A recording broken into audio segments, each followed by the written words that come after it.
играет на скрипке. Рөстәм Сөлейманов бер аҙна буена ашамай, эсмәй, скрипкала тик милли көйҙәр башҡарасаҡ. Рустем Сулейманов начал недельный перформанс, во время которого он играет на скрипке. Рөстәм Сөлейманов бер аҙна буена ашамай, эсмәй, скрипкала тик милли көйҙәр башҡарасаҡ. «Эхо Москвы» в Уфе и общественная организация «Берзямлек» представляют рубрику «Говорим по-башкирски».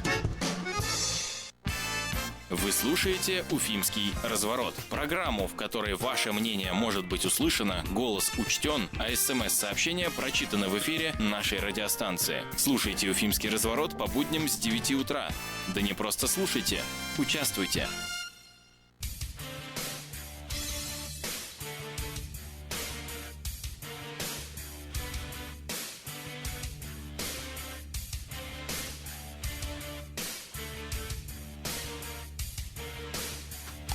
Доброе утро, Уфа! Доброе утро, дорогие друзья. Начинается Уфимский разворот на «Эхо Москвы» в Уфе. В студии Анна Яни Денис Ганиев и Руслан Валиев за звукорежиссерским пультом. Доброе Все утро. верно. Итак, Да, ну что, мы начинаем наш Уфимский разворот. У нас сегодня что? Вторник, 15 октября. все верно. И как раз-таки что? Сегодня у нас 7 Да. часов вечера. Ты знаешь, я как раз хотела проанонсировать, что Давай. именно сегодня, Давай. 19:00, в гостинице «Урал-Тау» пройдут дилетантские чтения с историком и ведущим программы «Не так» Алексеем Кузнецовым и заместителем главного редактора «Эхо Москвы» в Уфе Максимом Курниковым. Тема «Пакт Молотова-Риббентропа. Последний пакт трагедии». Билеты можно еще приобрести на сайте ufa.kassa.ru и в кассах города, и по телефону 208 тысяч. Количество билетов ограничено. И знаешь, Денис, я что подумала? Раз количество билетов ограничено, может быть, мы разыграем пригласительные на два ну, с лица? удовольствием. У нас есть такая возможность. Есть, да. Поэтому... А давайте разыграем. Давай. Вот Что смотри. будем делать? У меня есть такой созрел вопрос. Так. Давай тот, кто третьим правильно ответит на вопрос, где подписывался договор о ненападении, как раз Так. таки этот пакт, да, тот получит пригласительный на два лица. Вот. Ну что, дорогие друзья, начинаем активно участвовать, отправляем свои сообщения Да. на номер... +7 927 304 10 51. А еще разок повторим, друзья, где подписывался этот самый пакт Молотова-Риббентропа. Отправляйте свои сообщения на номер +7. 927 304 10 51. И третий правильно ответивший будет награжден 2 пригласительными билетами на дилетантские чтения, которые состоятся сегодня в 19:00 в гостинице «Урал-Тау». Все верно. Ну что, читаем прессу? Да, ну что, мы сегодня традиционно почитаем прессу, успеем поголосовать, а также во второй половине часа после новостей нас ожидает встреча с интересными гостями. Как Ой, это я всегда люблю. происходит. Ну что, поехали читать. Давай. Уступишь даме место? Только да, только за. Смотри, у меня есть МКСЭД, который вышел с заголовком «В Башкирии закажут исследования о причинах высокой смертности от онкологии». Академия наук республики придется заплатить за исследование 930 тысяч рублей.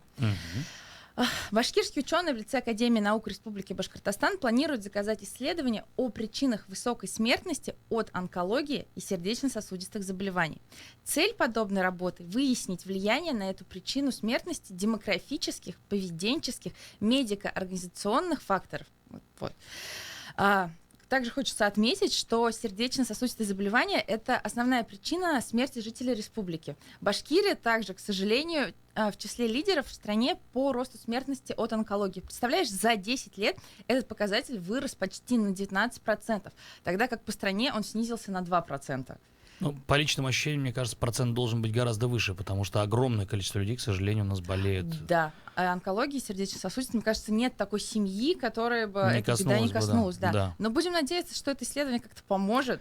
Ну, вообще Действительно, очень что-то активно пойдет. в эту сторону, да, размышляют и движутся, казалось бы, ну, как минимум по новостям, сотрудники и управленческих органов, и врачи. Так что, ну, будем желать им удачи. Что у меня вот есть Давай. News 02, как раз-таки тема вроде бы не касается, но касается медицины тоже. В Уфе компания предлагает зарплаты до 150 тысяч рублей. Ой, я туда хочу. Что там? Хочешь? Но смотри, если ты стоматолог-терапевт, Нет. нет, тогда прости. В общем, самая высокооплачиваемая самая вакансия в Уфе для высококвалифицированных специалистов, по данным сайта Работа.ру, является стоматолог-терапевт. Успешные кандидаты могут зарабатывать до 150 тысяч рублей в месяц. Какие требования? Опыт работы от 5 лет, высшая медицинская, наличие собственной базы клиентов. А так тогда в чем смысл? Непонятно. Вот в 150 тысячах рублей, видимо, да. Ты же можешь открыть свой кабинет с базой клиентов и зарабатывать больше 150. Я думаю, они гораздо, вот я знаю, нескольких стоматологов зарабатывают гораздо больше, хорошие, прям гораздо больше, прям вот, категорически больше. Вторая по величине зарплата, внимание, попробуй угадать, кто? Юристы? Нет, таксисты. Таксисты? Вот, да, один из федеральных сервисов онлайн-заказ такси предлагает зарабатывать до 110 тысяч рублей в месяц. А окончательная сумма, конечно же, зависит от отработанных часов, но это если 24/7 работать. Так тогда количество ДТП увеличится, мне кажется. Так, что еще? Водители грузового транспорта до 120 тысяч рублей. По-моему, не там мы, немножечко работаем. Слушайте-ка, Срочно ходим в таксисты и водители грузовиков, что ли? Да, вот до 100 тысяч рублей можно стать менеджером по работе с клиентами автоцентра, SMM-менеджер с навыками комплексного продвижения бизнеса в интернете. Интернет, да, сейчас завоевывает все площадки, поэтому... Да. Хорошо, слушайте, хорошо. Слушай, интересно. А все жалуемся, что работы нет, да? Она, оказывается, есть. Работа выше крыши. Если переходить дальше к фееричным новостям, у меня есть материалы на РБК. Давай. В Башкирии 2020 год станет годом эстетики населенных пунктов. О, это бомба, это вчера везде было, да. Муниципалитеты получат дополнительное финансирование из бюджета республики на благоустройство территорий. Та-дам! Эту тему предложил на оперативном совещании в правительстве республики, соответственно, руководитель региона Ради Хабиров. А судя по анализу обращений граждан, благоустройство и комфорт общественных территорий, как городских, так и сельских, в числе самых актуальных на сегодняшний день потребностей жителей республики, отметил Ради Фаридович. В соответствующем указе он поручил правительству обозначить все показатели, отражающие потребность в ремонте заборов, тротуаров, газонов, монтаже освещений. Цифры необходимы для дополнительной финансовой помощи муниципалитетам из бюджета республики, отметил глава региона. Цитата. «В первую очередь мы будем поощрять и в том числе увеличивать финансирование тем муниципалитетам, в которых будет обратная реакция и инициатива самих жителей», подчеркнул Ради Фаридович. Вот так вот. Кстати, у меня даже есть новость, не буду уж тогда ее читать, коль ты затронула, что к 2020 году жители, которые будут проявлять инициативу, будут, они там вышли, что-то сделали, а потом хоп, в муниципалитет и денег будут перечислять. Не знаю, на самом деле. Ладно, УФА-1 публикует материал об остановке раздора. Классный материал, мне очень понравилось. Все зачитывать не буду, но суть такая, значит. Внезапная стройка превратила обычный тротуар в приключение не для слабонервных. Я тебе показываю, тут все проиллюстрировано, можно посмотреть. Это же строится один жилой комплекс, здесь недалеко. Да, все верно. Чтобы сесть в автобус, уфимцы вынуждены подвергать себя опасности. Разнесли, в общем, там остановку и установили забор пересечения бульвара Ибрагимова и Ленина, остановка бульвара Ибрагимова. Там создается жилой комплекс с величественным названием «Аристократ». Что происходит в Уфимске? Тут, в общем, бла-бла-бла. Что? Построили забор прям впритык к проезжей части, да, и здесь фотография подтверждается, как девушка с ребенком вышла из автобуса и не знает, куда идти. Ворота забора закрыты во двор, смотри. Да, я вижу. Да, и ужасно. все. И, в общем-то, газелька встала, а мама с дочкой не по тротуару, по проезжей части, прям навстречу движущемуся транспорту идет. Большой материал, посмотрите. Мне кажется, что что-то происходит не так. Где это еще раз можно прочитать? Это УФА-1, материал так и называется, в общем-то, «Остановка раздора». Остановка раздора. Да, заходите, гляньте. Интересненько. А у меня есть коммерсант, который с заголовком «Разработка новых нормативов образования твердых коммунальных отходов в Башкирии вновь откладывается». Опа! Министерству природопользования и экологии Башкирии со второй попытки не удалось найти разработчика новых нормативов накопления твердых коммунальных отходов для субъектов предпринимательства. Так вот. На аукцион, назначенный на 15 октября, не было подано ни одной заявки, сообщается на сайте госзакупок. Да. Ни одной заявки? Ни одной. И аналогичным результатом завершился аукцион, который назначался на 2 сентября. С чем это связано? Не знаю, министерство причем планирует подписать контракт стоимостью до 4 миллионов рублей, чтобы до 1 ноября 2020 года получить нормативы накоплений для таких категорий бизнеса, как лоточная торговля, торговые палатки, ТРК, торговые центры. Но нет. С чем связано, не знаю, но почитать может об этом... Цена может быть маленькая. 4 миллиона? Ну, на разработку. Я не знаю, я не профессионал вот в утилизации отходов, поэтому могу ну поверить. это же разработка. А к нам же приходили по транспорту, там 3 миллиона только бренд стоил, вот новый транспорт Башкирии, поэтому Ага. вполне вероятно, что... Мало, давайте еще, да? Окей. Так что РБК пишет о том, что после ЧП на химзаводе в Башкирии проверят все опасные производства. Ну, мы все следили за этой историей, там круглые сутки отчитывались о пробах воды и так далее. По-моему, Полиев, да, это Да. называется предприятие. 9 октября там произошла утечка химикатов. У меня один вопрос. Ну, вот можно почитать, посмотреть на РБК. Напомню, это находится. Вот почему нам нужно ждать какой-то беды, чтобы начать, а куда вот до этого смотрят? Слушай, у нас же есть даже такая классическая русская пословица: пока гром не грянет, мужик не перекрестится. Мне кажется, это веками заложенное вот в нашем, не знаю, гене. Мне больше нравится ешь птица гордая. Пока не пнешь, она, в общем-то, не полетит. Ну, слушай, это на самом деле трагично, потому что там сейчас, вчера мы, по-моему, передавали, что там котлованы какие-то приготовились, но это же гораздо большие затраты, чем просто содержать это все, в общем-то, в порядке. Но главное сейчас завершить все работы по ликвидации последствий аварии, подчеркнул Ради Хабиров. Вот Но так. обещают, нет, это. Ну, во всяком случае, говорят, что пока ничего страшного нет, пробы все в порядке. Вот. Ну и руководство ПЛФ осознает всю степень ответственности, подтверждает готовность компенсировать причиненный ущерб. Ну вот не дай бог чего и будет. Ну, вода это же очень страшно. Это Так, то, что как мы- всем надо. Все, из чего мы состоим. Всё верно. Да. Я хотела напомнить, что мы разыгрываем билеты, и тот, кто третьим правильно ответит на вопрос, где подписывался договор о ненападении между Германией и Советским Союзом, получит пригласительные на 2 лица сегодня на дилетантские чтения. Ну, это же простой вопрос, на самом деле. Давайте посмотрим, пишут ли нам что-нибудь. Пока вот не вижу я. Давай Так я что- напомню еще раз номер. Да, Плюс давайте. 7 927 304 10 51. Еще раз. Плюс 7 927 304 10 51. Ты знаешь сама ответ? Да, конечно, знаю ответ. Хорошо. И Да, я еще раз, напоминаю, что вот сегодня в 19:00 в гостинице «Урал-Тау» пройдут вот эти дилетантские чтения с историком и ведущим программы «Не так» Алексеем Кузнецовым. И для тех, кто соскучился, заместителем главного редактора «Эхо Москвы» Максимом Курниковым. Тема у нас это пакт Молотова-Риббентропа. Последний пакт трагедии. Напоминаю еще раз, что билеты можно купить на сайте ufakassa.ru, в кассах города и по телефону 208 тысяч. Давайте, ждем, приходите. Обязательно ждем, потому что будет, как всегда, интересно. Так что давайте, вы поактивнее пишите. У нас еще пару минут. Ну вот что, ну, например, вот такой Давай, у меня что материал есть. Инвестор назвал срок окупаемости оснащения автобусов в Башкирии терминалами. О, вот это интересно. Да, на обеспечение контрольно-кассовой техникой пассажирских автобусов государственного и частного перевозчика направлено более, внимание, 110 миллионов рублей. Вон здесь такая вот даже фотография есть, не знаю, вот такие нам придут, есть такие-то классные. Ой, слушай, это прикольно, А интересно. я был в Китае, ну вот эта история, когда задержали, там весь мир облетел, А, помнишь, в том да-да-да. году? Вот, и там прям очень классно в автобусах, ты едешь, там внутри автобуса 2 табло, ты видишь, сколько до твоей остановки, он там отсчитывает метры, ну прям Ой, слушай, это очень интересно. здоровско, да. Ну и 4,5 года составит срок окупаемости оснащения Ну, логично, автобусов, ну не быстрое дело, ну а что делать? А что делать?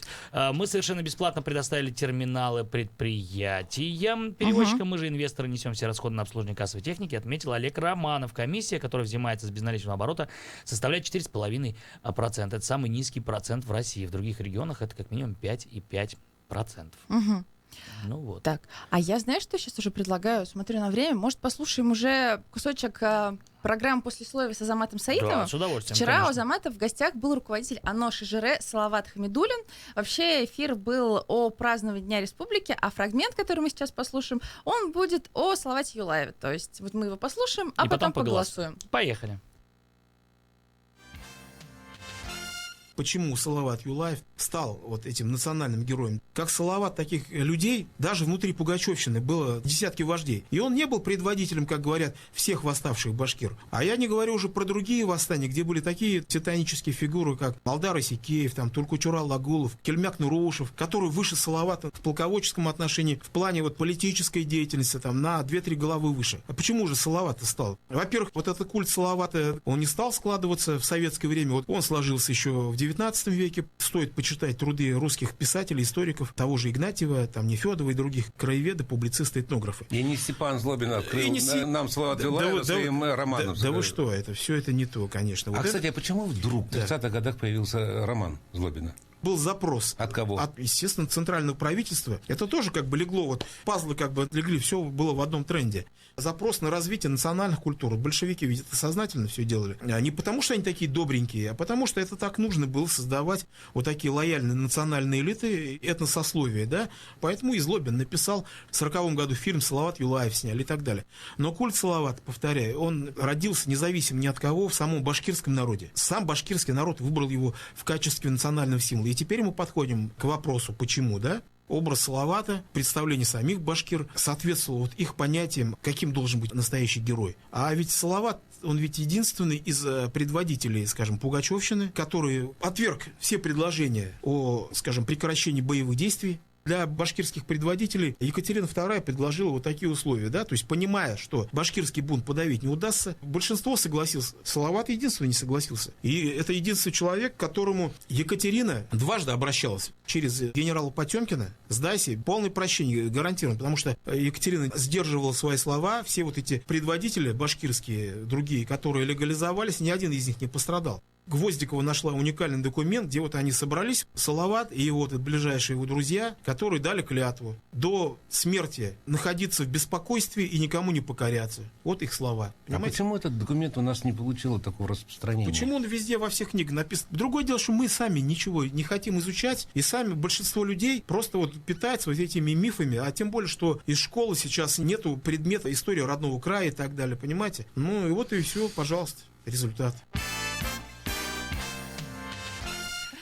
Итак, уважаемые радиослушатели, мы с вами прослушали фрагмент программы «Послесловие» с Азаматом Саитовым. В гостях у него был, я напомню, руководитель АНО ШЖР Салават Хамидуллин. Вот, как тебе, Денис? Слушай, ну, я вообще со многим согласен, то, что мы сейчас услышали, и мне кажется, что я как человек, который изучал там историю в свое время на юрфаке, это один из основных предметов, понимаю, что историю пишут люди, и я не удивляюсь, почему фигура Салавата Юлаева вызывает такие противоречивые, да, ощущения. То есть власти он, конечно же, не угоден, а народ, само собой, понимает, что вообще и где происходит. Слушай, раз вызывает противоречивые, давай-ка мы с тобой поголосуем и такой вопрос поставим на голосование. А для вас Салават Юлаев национальный герой или просто активный участник крестьянской войны под предводительством Пугачева? Если вы считаете, что Салават Юлаев — это национальный герой, если вы согласны с этой точкой зрения, звоните 262-72-47. 262-72-47. А если вы считаете, что это просто участник восстания, да, там один из обычных вполне себе людей, 262-72-48. Поехали. Голосование. Процесс пошел. Итак, если вы считаете, что Салават Юлаев — это национальный герой, это гордость нашего народа, нашего региона, 262-72-47. Если вы считаете, что это просто один из многих участников этого восстания под предводительством Пугачева, 262-72-48. Ань, вот ты как считаешь? Слушай, мне на самом деле очень сложно отвечать на такие вопросы. Вот спросили бы меня про Александра Македонского, национальный герой он или что, тогда бы я ответила. Вот. Слушай, я предполагаю, что для Башкирии, как бы в частности, да, все-таки Салават Юлаев — это национальный герой, который боролся за освобождение, которому поставили вот такой крутой памятник, да, там назван в честь него проспект, бизнес-центр. У нас все, хоккейная команда. Хоккейная команда, да. Все имя Салават Юлаев как бы. Для кого-то он национальный герой, а для кого-то он просто активный участник крестьянской войны. Вот я, например, читал в свое время много исторических книг, всевозможных, там, в том числе того же Родинского, и я с возрастом понимаю, что вот все, что мы получаем, это не факт, что было правдой. Поэтому я все-таки за первый вариант бы подтопил, потому как если в народе из уст в уста передавалась эта информация, то я больше склонен верить людям, да, скажем. А позиция власти, конечно же, что это бунтарь там и преступник. Потому что так было удобно. А как, если он против императрицы поднимает, поддерживает как минимум, да, само собой, разумеется. Вот я как бы за это. Друзья, за что вы, если вы считаете, что Салават Юлаев наш национальный герой, 262-72-47, если вы считаете, что, вполне себе рядовой, обычный участник восстания, 262-72-48, ваш телефон, слушай, так активно голосует, и прям Ну, такие результаты пока... Неоднозначные? Пока однозначные, но для меня, скажем, ну... Удивительные. Удивительные, да. Слушай, но есть еще пару минут. Пока голосуют ребята, я хотела как раз подвести итоги розыгрыша билетов. Я так понимаю, что уже у нас есть победитель, да? Да, есть у нас победитель. Кстати, много сообщений пришло к нам на этот вопрос. И вот, ну, большинство из них, вот есть неправильная версия Мюнхен. Но это же не Мюнхен. Да, Любовь пишет. А вот остальные версии практически все правильные. Написано, что это Москва. Та-дам! Да, это победа, это да, победа. Да. И третьим стал обладатель номера, который заканчивается на 1201. Без подписи, к сожалению, сообщения. Мы, в общем-то, свяжемся и расскажем, как подарим подарки. Все, отлично. Я еще раз напомню, да, что это будет сегодня в 19:00 вот в гостинице «Уралтау», вот это дилетантские чтения. Мы очень ждем Алексея Кузнецова, историка, ведущего программы «Не так», и нашего Максима Курникова, заместителя главного редактора «Эхо Москвы». Будем обсуждать с вами пакт Молотова-Риббентропа. Вот так. Да, ну и тут еще много сообщений. Мы же еще не подводим итоги, у нас еще есть пару минуточек. У нас еще пару минуточек есть, ну, да. Вот Москва-Мюнхен, да, вот, кстати, про героев, раз речь зашла, спрашивают, а сколько вот героев Советского Союза было в РБ, мы уточним, очень интересно. Да, спасибо за вопрос. Пригласите, говорит, кого-нибудь на эфир, обязательно пригласим. Ну а пока напоминаем, что у нас активно идет, активно идет голосование, 262-72-47, если вы считаете, что Салават Юлаев это наш национальный герой, звоните на этот номер, если вы считаете, что это, ну, просто обычный участник вот всей этой огромной в атаге людей под предводительством Емельяна Пугачева, 262-72-48, друзья. И вот нужно подтопить за один из вариантов, потому что отрыв прям серьезно идет. Ну, слушай, это же была точка зрения слушателей «Эхо». Абсолютно, я даже не претендую, но я бы топанул за первый. Ну это мы поняли. Слушай, я, наверное, займу провластную. Я буду за второй. Ну, конечно, так же интереснее. Слушайте, ну да. Хотя, на самом деле, я понимаю, что для Башкирии, возможно, это более, как бы, приемлемый первый вариант. Слушай, вот такое еще сообщение прилетело. Все герои, кто воюет за родную землю. К сожалению, без подписи, подписывайтесь, пожалуйста. Это вот, ну, чистая правда, абсолютно согласен с этим. Даже не будем спорить. Да, ну что, подводим результаты, да, и я вот буквально 10 секунд. Еще раз, друзья, Салават Юлаев, национальный герой, 262-72-47. Если, ну, просто вот обычный участник восстания, 262-72-48, 3, 2, 1, нажимаю стоп. Итак, голоса допадали. Слушайте, спасибо большое, вы так активно сегодня это все сделали. Тема-то животрепещущая. Да, 26 практически процентов за то, что Салават Юлаев это национальный герой. Это вот вариант, за который я, в общем-то, проголосовал. И за то, что он нет, вполне себе обычный, он просто вот один из участников восстания, 74%. Спасибо вам за активность. Мы сейчас сделаем небольшую паузу. На новости, все верно. Да, а потом вернемся в студию с гостем.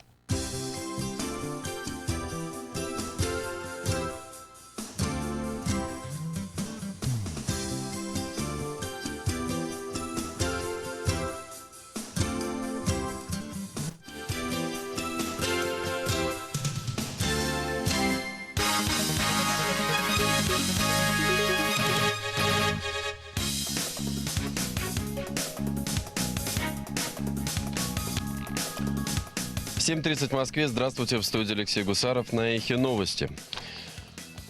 Подозреваемый в Британии в отравлении Скрипалей обнаружен на фото со свадьбы дочери генерала ГРУ. Анатолия Чипигу, известного как Руслан Баширов, нашли на снимках журналисты «Радио Свобода» и британская группа расследователей Беллингкэт. Утверждается, что фотографии были сделаны за полгода до отравления в Солсбери бывшего офицера ГРУ Сергея Скрипаля и его дочери. Чипига, по данным СМИ, был на свадьбе вместе со своей семьей, его ребенок участвовал в церемонии. Генерал Андрей Аверьянов, дочь которого выходила замуж, является командиром части 29-155, которую газета «Нью-Йорк Таймс» недавно назвала секретным подразделением ГРУ. Ранее в интервью телеканалу «Арти» двое мужчин, представились они Русланом Башировым и Александром Петровым, сказали, что работают в фитнес-индустрии, а в Солсбери ездили, чтобы посмотреть на шпиль собора. Россия официально отрицает причастность к попытке убийства Великобритании двойного агента с применением химического оружия. «Новая газета» сообщила о масштабной зачистке правящей в Чечне элиты. Это издание утверждает, что высокопоставленных чиновников заподозрили в нелояльности к главе республики Рамзану Кадырову. По сведениям «Новой газеты», был подвергнут избиениям и пыткам Ибрагим Тамирбаев, который 15 лет был мэром Аргуна. Поводом для задержания стали телефонные разговоры, в которых он открыто высказался о Кадырове, пишет издание. По данным «Новой газеты», были задержаны и избиты бывшие действующие члены чеченского правительства, а также влиятельные силовики. Их многочисленных родственников заставляют увольняться с работы. Комментариев от руководства Чечни и федеральных властей по поводу публикации пока нет. Дональд Трамп в телефонном разговоре с президентом Турции потребовал прекратить огонь в Сирии. Это сообщил вице-президент США Майк Пенс. Он добавил, что направляется на Ближний Восток, передает агентство Рейтер. Тем временем США ввели санкции в отношении Турции за военные операции в Сирии против курдов. В черный список попали Министерство обороны и энергетики Турции. Американским компаниям теперь запрещено с ними сотрудничать. Главам этих ведомств, а также министру внутренних дел запрещен въезд в Америку. Их возможно активность. Глава Пентагона Марк Эспер заявил, что военная операция Турции привела к жертвам, беженцам и бегству террористов из тюрем. Власти в Приморье и следователи разошлись в версиях взрыва в жилом доме. В пятиэтажном доме в поселке Новонежно накануне обрушились перекрытия между 4 и 5 этажом. Погибла женщина. Глава Шкотовского района Виктор Михайлов заявил, что это произошло из-за взрыва боеприпаса, передает ТАСС. В то же время в Следственном комитете полагают, что причиной инцидента стал неисправный водонагреватель. О погоде в Москве сейчас 13 градусов, днем 11-13, облачно с прояснениями, без осадков. 3, 2, 1.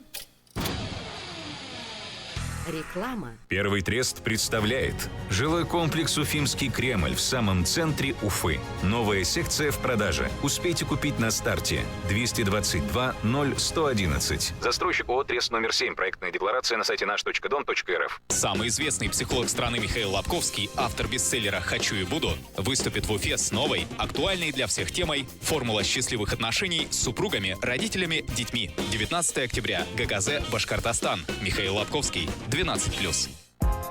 Не забудьте то, что есть интернет. Зачем теперь в аптеку выходить из дома? Закачивай себе приложение Фармленд. Это выгодно и так удобно. Лекарства еще дешевле в мобильном приложении Фармленд. Скачай, получи 100 баллов на бонусную карту. Подробности акции уточняйте в аптеках Фармленд. Имеются противопоказания. Требуется консультация специалиста. 15 октября в 19 часов в гостинице «Уралтау» на Гоголя 72 пройдут дилетантские чтения с историком и ведущим программы «Не так» Алексеем Кузнецовым и заместителем главного редактора «Эхо Москвы» Максимом Курниковым. Тема чтений «Пакт Молотова-Риббентропа. Последний пакт трагедии».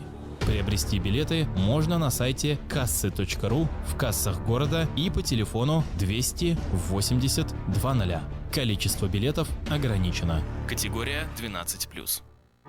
Телефон рекламной службы «Эхо Москвы» в Уфе. 216 35 99. Будет реклама, будет и эхо. На то мы и партнеры.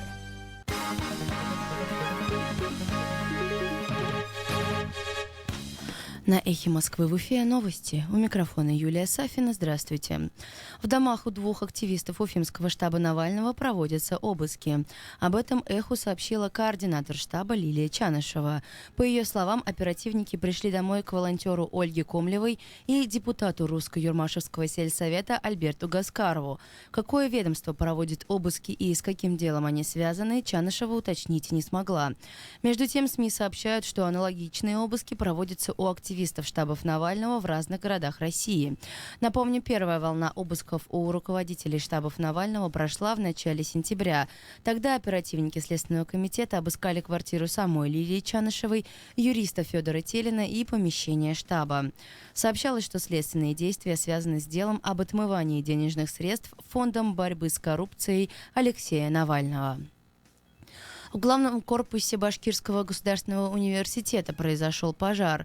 Как сообщает пресс-служба МЧС по республике, это случилось вечером 14 октября. Пожар начался в корпусе биологического факультета на улице Закива-Лиди. Пожару был присвоен повышенный ранг. С огнем боролись 15 спасателей. Было эвакуировано 30 человек. Причиной пожара стало оплавление щитка электропроводки.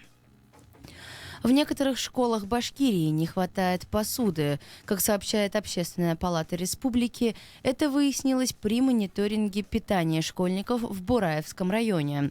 Проверку провел Общественный совет при местной администрации. Стало известно, что некоторые школьные столовые недостаточно обеспечены количеством столовой посуды и приборами. Так, в селе Шабаево и среднеобразовательной школе номер 1 Бураева отделом образования подана заявка в Министерство образования Башкирии на приобретение столовой посуды и кухонного инвентаря на сумму 2 миллиона рублей. В целом, организация горячего питания в школах района находится в удовлетворительном состоянии. В завершении выпуска о погоде. Сейчас в Уфе пасмурно, 6 градусов тепла. Днем до +8, умеренный ветер, дождь. Юлия Сафина, служба информации «Эхо Москвы» в Уфе. Радиостанция «Эхо Москвы» в Уфе представляет «Уфимский разворот». Программу, в которой ваше мнение может быть услышано, голос учтен, а СМС-сообщение прочитано в прямом эфире. Слушайте «Уфимский разворот» по будням с 9 утра. Да не просто слушайте, участвуйте.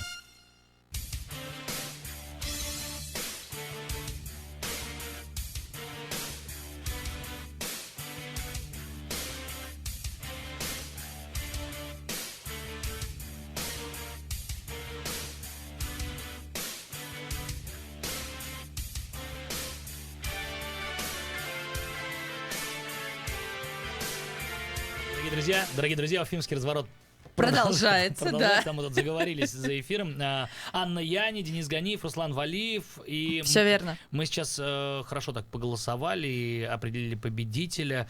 Отличный эфир. Да, супер эфир. Ну и супер гость у нас в гостях. Да, представляй. Да, без ложной скромности, президент Федерации ММА, смешанного боевого единоборства Республики Башкортостан. Руслан Зарипов у нас в гостях. Руслан Булатович, доброе утро. Доброе. Можно микрофончик поближе вот к себе подвинуть, да, чтобы ваш прекрасный голос было хорошо слышно.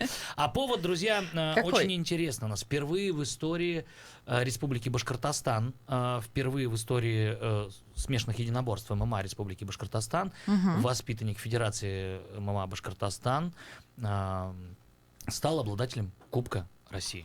Да. Ого. Да. Абсолютно верно. Мы вас поздравляем, Руслан Булатович, отличное достижение. Ну, расскажите вообще, как это проходило, мы знаем, все в Самаре. Да? Да, Кубок России в этом году Самара проводила на отличном уровне. Все продумано, все красиво. Нам очень сильно понравилась организация и сам Кубок проведения. Ну вот что интересного, что было хорошего, что запоминающегося в Самаре на Кубке России? Ну, это, естественно, в первую очередь, это 2 ребят повезли, которые отобрались на Кубок. 2 ребят из Башкирии, получается, имею в виду своих воспитанников. Своих воспитанников. Магомедов Билал стал обладателем Кубка России. Осман у нас 3-е место, бронзовый призер. То есть две высокие награды, вот, которые взяли воспитанники Федерации, правильно? Да. А сколько всего участников от Башкортостана ездило? В отборе 2 были. То есть и 2 оба заняли призовые места? Да.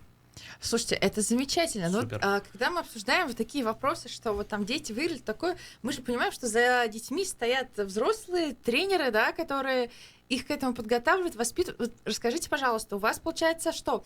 Секция, да, в которой ходят дети, вы сами там преподаете, помогают вам в этом или нет государство? Что, как вот это все происходит? Как можно воспитать чемпиона, ребенка, который привезет кубок? Расскажите, пожалуйста, про это поподробнее.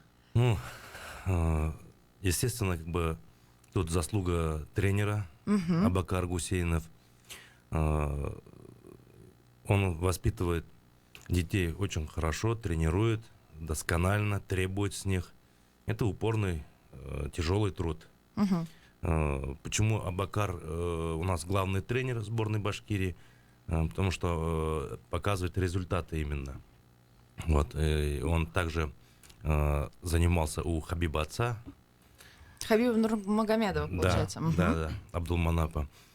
Вот. И на сегодняшний день центр ММА у нас присутствует в Республике Башкортостан. Очень комфортный, большой, хороший зал. Центр ММА. Где он у нас находится? Он у нас находится на стадионе «Динамо». Вот. Естественно, как бы отбор проходят очень тщательно. Почему? Потому что те, которые ребята более-менее как бы подготовлены и хотят стать чемпионами, их отбирает тренер, и потом из них как бы собирает команду. И с этой командой очень тщательно работает. У них своя программа есть. Ну вот как раз-таки Абакар сказал, что по итогам Кубка России ребята, возможно, будут вызваны на мир, да? Нет, на мир идут те ребята, которые только после чемпионата России. Так, то есть сейчас после Кубка России на чемпионат России? Да, мы будем готовить на чемпионат России уже. Кубок России, а потом чемпионат России. Для тех, кто не видит, Аня рисует схему, да, все правильно. Но вот как вообще себя чувствует смешанное боевое единоборство ММА в Республике Башкортостан? Есть ли поддержка? Какими силами вы вообще вот ездите на соревнования, там, не знаю, покупаете амуницию? Откуда деньги? Да, мой любимый вопрос. Где? Да. Вот, да. Всех это и как бы интересует. Ну, конечно. Федерация в основном как бы живет за личные средства. За личные средства членов федерации или президента федерации? Президента федерации, скажем. Но хочу сказать огромное спасибо своим друзьям. Почему? Потому что когда обращаемся друзьям, они тоже не отказывают, готовы помогать. Почему? Потому что соревнования стараемся проводить на высоком уровне, гостей почетных приглашать, там подарки. Вот. И когда мы в выездные соревнования, естественно, наши ребята, именно наша федерация, ребята, выезжают за территорию республики за счет федерации. Значит, там и питание, проживание, дорога полностью оплачивает федерация. Кучеряво. Так, а скажите... Осталось еще, оказывается, такое. Да, а вот скажите, пожалуйста, государство как-то в этом помогает? Ну, вот смотрите, понятно, что там как-то, проезд, допустим, грубо говоря, до Самары можно было выделить, какой-то автобус, да, там, можно подарить форму. Как-то государство участвует? Республика, да, или ты Россию имеешь в виду? Давай начнем с республики. Давай. Россия-то это потом, как бы. Мы Минспортом как бы общаемся. Они нам такие крупные соревнования, когда проводим, когда обращаемся, не отказывают. Вот, а вот выездные соревнования, вот такие мы уже за счет собственных средств. А сколько детей занимается? Давайте вот, чтобы понимать просто вот масштаб. Сколько в Республике Башкортостан детей, ну и вообще воспитанников федерации? Мы недавно проводили такую статистику. Почему? Потому что сейчас очень динамично в республике развиваемся. И 70% республики уже есть федерации, клубы наши. То есть 70 районов и городов, Нет, 70%. Процентное соотношение, как бы говорю. И у кого сколько в клубах занимаются дети. Мы приблизились в этом году около 3000 ребятишек, девчонок. То есть это увеличивается, получается, показатель, конечно, это чуть ли не каждым днем это увеличивается. Почему? Потому что вот сейчас в Мечетлинском районе, Абзелилском районе, Бурзянском районе федерация открывается. То есть я поняла, вы открываете представительство, получается, по всей республике, не только в Уфе, но еще и в районах. Да, конечно. И в отдаленных районах тоже, да, каких-то там вот прям на севере, вот на юге. Бурзян. Ну, на севере Нефтекамск, северо-запад. Да. В Янауле есть, нет? В Янауле тоже есть. Ну, вот самая северная до самой южной точки. Но 3000 детей занимаются, да, показывают хорошие, в принципе, результаты. А есть ли вероятность того, что вот республика обратит внимание и скажет, давайте мы чем там вас поддержать? Потому что, я как человек, который внутри, вот я сам занимаюсь, я знаю, что все это делается вот, на какие-то свои там и товарищеские деньги. Я думаю, для государства и нашего правительства это будет интересно. Почему? Потому что не только же в нашей республике этот вид спорта развивается, это в мировом формате. Благодаря Хабибу там уже сейчас весь мир знает, что в России есть там... Федор Емельяненко, конечно, начал эту традицию, да, там и Венер Галиев, наш замечательный боец, который уехал из республики тренировать в Свердловск, по-моему, область, да? Он там в Екатеринбурге. То есть, мы же тоже должны что-то, наверное, делать с этим. Стараемся как бы работать. Ребята заинтересованы, с разных федераций ребятишки приходят. Вот в городе Нефтекамске проходили первенство и чемпионат города Нефтекамска. Приехали гости из Республики Татарстан, Мариэль, Пермь, с Удмуртии. Наши ребятишки тоже там хорошие показатели показали. Вот по-моему, 13 медалей, 12 из 13 или да, что-то такое так там. вот. Это называется хорошие, по-моему. Называется отличные, нет? Ну да, это наши уфимские ребята все первые места заняли. Руслан Булатович, ну давайте вернемся к поясу. Вот скажите, воспитанник нашей федерации получил пояс, да, ну, обладатель Кубка, получается, России. Что вы чувствовали в этот момент? Вот когда назвали его имя, когда вы увидели его победу, да, как он, кстати, победил, завершил последний бой, последний поединок? Бои были очень сложные. Почему? Потому что 240 участников было вот, со всей России. И очень подготовленные ребята. Переживать пришлось очень сильно. Даже их тренер там голос потерял, Абакар. Ну, да. Я представляю. Потому что последний бой был это очень сложный. Это очень решением сложный. судей была победа или нокаут? Да, решением судей, да. Вот, и даже вот по Осману говорю, попался такой парень, очень выносливый. Осман в партере работает очень хорошо. В партере это внизу, для тех, кто... Да, да. борьба. Да. Да. Мы думали, что выйдет, как бы, ну, минимум 2-е место будет. Вот, ну, это спорт, это везение тоже присутствует. Но я читал, где-то смотрел интервью, когда готовился, что Усман сказал, мне не хватило головы. То есть он, видимо, вот как раз-таки, что не сдержался где-то. Что значит не хватило головы для тех, кто не в теме? Тут немножко хитрости не хватило, скажем так вот. Чуть-чуть хитрости. Почему? Потому что оппонент был очень выносливый. Вот, очень выносливый. Не додавил, да? Да, да. Тут немножко надо было нужно вымотать, было, получается. Да, хитрости нужно было. Вот, он сразу в партер и, естественно, находясь внизу, он немножко как бы отдыхал. А Осману приходилось очень много тратить сил.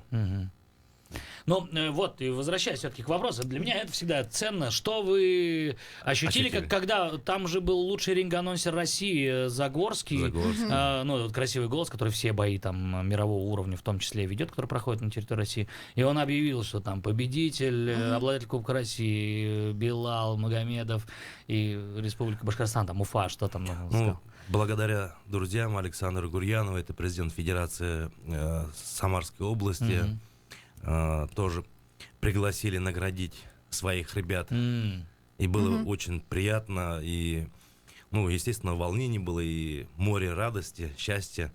Потому что ребята потихоньку как бы развиваются, двигаются. И благодаря этим ребятам, достойным ребятам, наши ребятишки подтянутся. Вот, ну, радость была. Ну вот я провожу всегда параллельно, например, с КВНом, да, вот все удивляются, почему там в Уфе, ну, не такие сильные КВНские традиции, потому что у нас ни одна команда не поиграла нормально там, ну, на самом высоком уровне, да, и, например, там даже 4 татарина в Казани, которые готовят уже там много-много лет, и постоянно татарские команды там играют где-то. Здесь то же самое, если есть люди, у которых есть там пояс, да, которые сражались на самых высоких этажах, скажем, они же, это пример, то есть наши ребята ходят с ними в один зал, да, смотрят и думают, я тоже так. Подтягиваются на их уровень, получается, да, сказать, ну, когда ты становишься победителем, это когда у тебя спарринг-партнеры достойные, и каждый раз в схватках там у тебя есть желание выиграть, победить уже в конце концов. И, естественно, такими опытными ребятами наши ребята тоже подтягиваются. Там и малышня ходит с ними, им интересно, когда вот пояс привезли, на центре награждали, всех построили. Ну, интересно было, каждый хотел потрогать пояс, сфоткаться. Вот. Также Билал ходил в другие наши клубы, чтобы показать действительно, вот есть возможность выиграть. В массы показывал, да, получается, да, положительный пример. Потому что как-то мотивировать же нужно детей, чтобы как бы ходили, занимались спортом и не шлялись по улицам, как говорится. Вот я как раз хотела спросить, что вот сейчас нас, возможно, слушают, да, дети, которые захотели прийти к вам вот заниматься единоборством. Куда, что, как? Расскажите, пожалуйста, вот про это. Ну, всех приглашаем в центр ММА. Это специализированный зал премиум класса, скажем, для единоборств. Мы находимся по адресу Карла Маркса 2А, стадион «Динамо». Вот, принимаем детей 6 лет. С 6 лет до скольки? Ну, там ограничений нет. Нету, серьезно? Ну, я занимаюсь.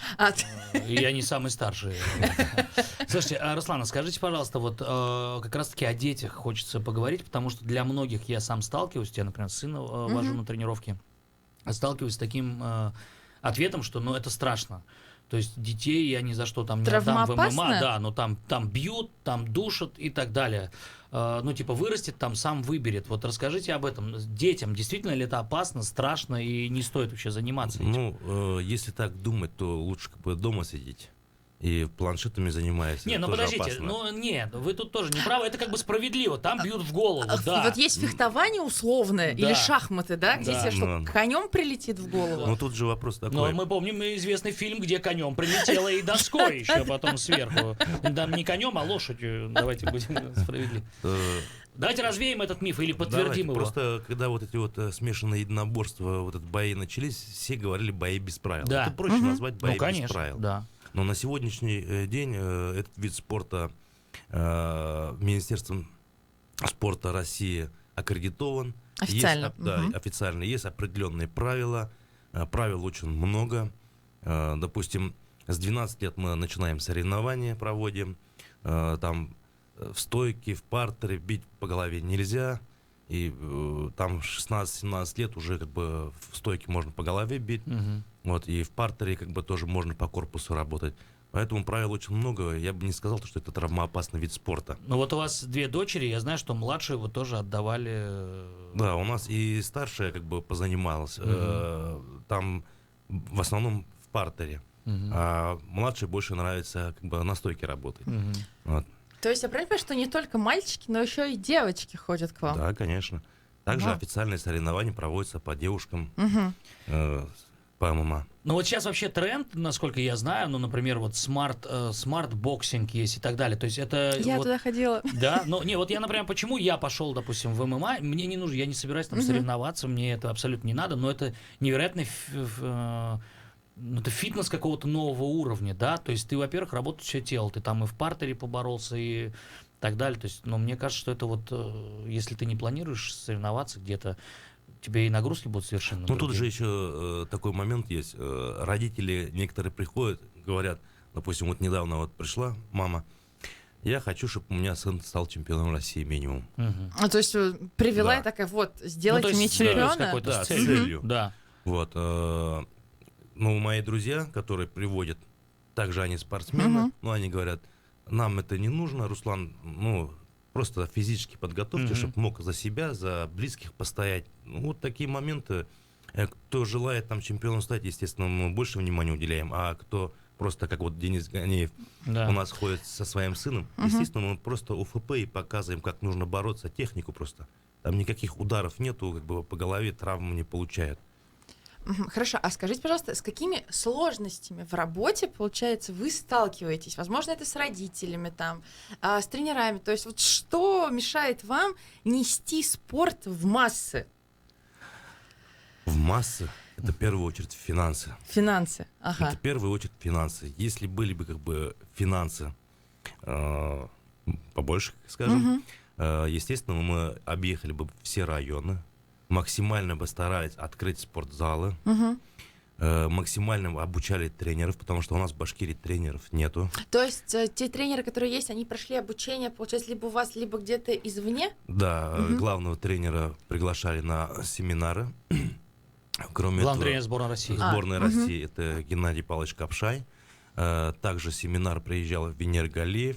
И вот таким вот образом готовим ребят, из тренеров лепим потихоньку.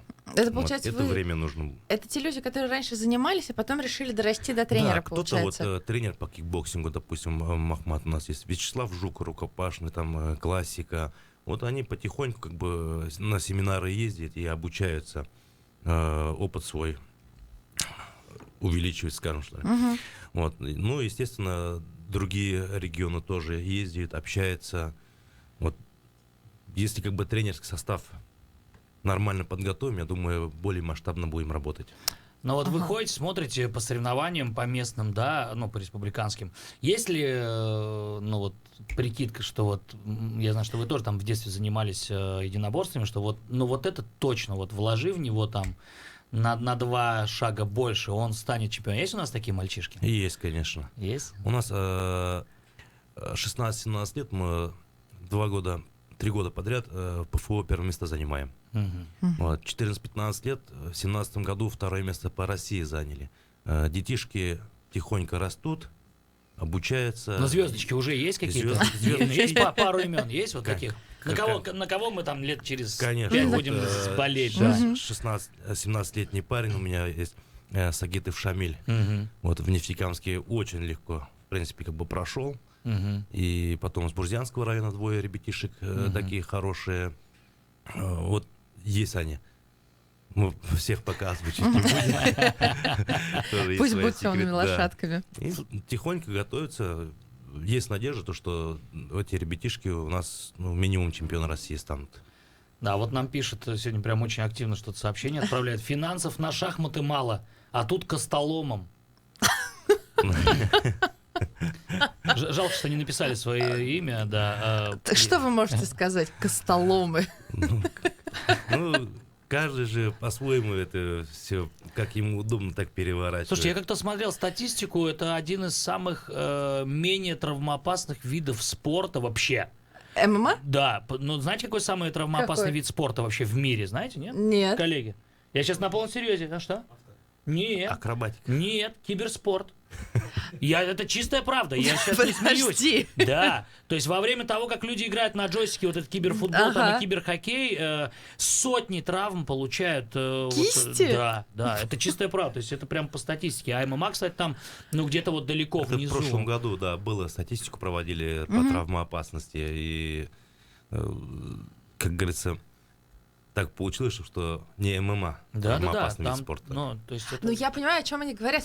Я недавно видела какую-то новость, что боец умер после боя в больнице. Это бокс. Это разное, да? Ну, конечно. Слушай, ну тогда как бы я тогда понимаю людей, которые это пишут, потому что в головах это не разделяется, понимаете? Ну, на самом деле, мне кажется, люди это пишут, потому что не было пиара этого вида спорта, скажем, много-много лет. Никогда, скажем, не было. Потому что бокс люди вот смотрели, но в этом году даже HBO канал продали бокс в том году. Да. И все вложили в «Игру престолов», потому что понимаешь, что люди там почему-то им там стал бокс неинтересен. А ММА, это, конечно, гораздо зрелищнее. Тем более у нас есть национальный сейчас уже, скажем, герой Хабиб Нурмагомедов, который стал чемпионом и подтверждает свой титул, легко подтвердил в последнем поединке. Да, мне кажется, все смотрели. Да. Ну что, Руслан Булатович, есть еще вот буквально 30 секунд, может быть, нас слышат люди, которые вполне вероятно заинтересовались, хотят вам помочь. Есть ли чем вот вам можно помочь и что нужно федерации сейчас? Ну, мы всегда готовы к сотрудничеству. Почему? Потому что те, которые в соревнованиях нам помогают как бы спонсорскую помощь оказывать, мы их стараемся максимально рекламировать, издаем свои журналы в социальных сетях, благодарственные письма.